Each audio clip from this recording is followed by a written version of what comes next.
எங்களின் உயிரோடும் உணர்வோடும் கலந்து வாழுகின்ற அன்பு உறவுகள் அனைவருக்கும் வணக்கம்.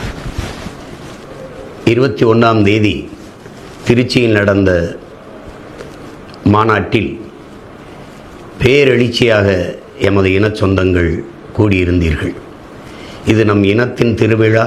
எல்லோரும் கூடுவோம். தமிழ் பேரின பெருவிழா. வென்று வாகை சூடுவோம்.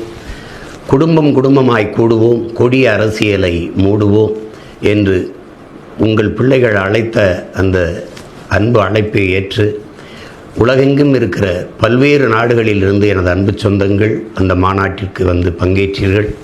தமிழ்நாட்டில் எல்லா மாவட்டங்களிலிருந்தும் பேரெழுச்சியாக எமது இன சொந்தங்கள் இந்த எளிய பிள்ளைகளின் கொள்கையை, அவர்கள் முன்வைக்கிற அரசியலை புரிந்து கொண்டு பேரெழுச்சியாக கூடியிருந்தீர்கள்.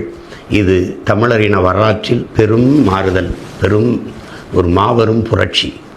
அதிலே பங்கேற்ற ஒவ்வொருவருக்கும் என்னுடைய நிறைந்த அன்பும் மகிழ்ச்சியும். அங்கே நீங்கள் குடும்பம் குடும்பமாக வந்ததை பார்த்து நான் உண்மையிலே பெரும் மகிழ்ச்சி அடைந்தேன். எனக்கும் பெரிய நம்பிக்கையும் உற்சாகத்தையும் அந்த மாநாடு தந்தது. பங்கேற்ற ஒவ்வொருவருக்கும் என்னுடைய அன்பும் வாழ்த்துக்களும். நம்முடைய பணி தொடரட்டும். இது ஒரு தொடக்கம்தான். களத்திலே வென்று முடிப்பதில்தான் நமது இலக்கு இருக்கிறது.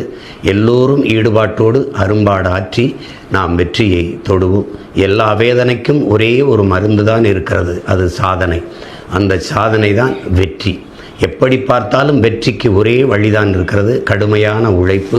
அந்த உழைப்பை கொடுத்து நமது வெற்றியை அடைவோம். நம் இலக்கு ஒன்றுதான், இனத்தின் விடுதலை. இனம் ஒன்றாவோம், இலக்கை வென்றாவோம்.